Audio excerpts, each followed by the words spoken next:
Bayangkan sebuah pantai, bukan dengan hamparan pasir, tapi batu-batu putih alami, bulat, dan bersih seolah dipahat langsung oleh waktu dan alam. Inilah Pantai Bati Puteh, surga tersembunyi di Aceh Selatan.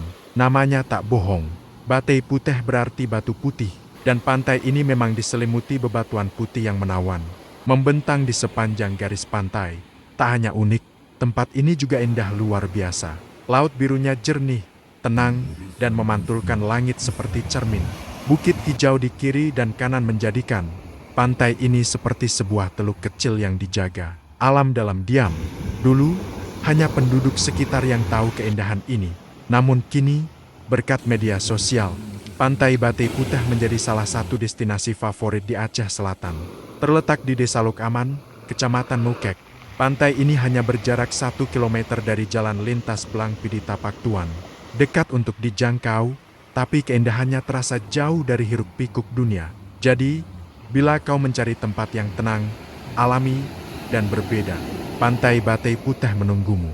Sebuah tempat di mana alam berbicara lewat batu, laut, dan angin.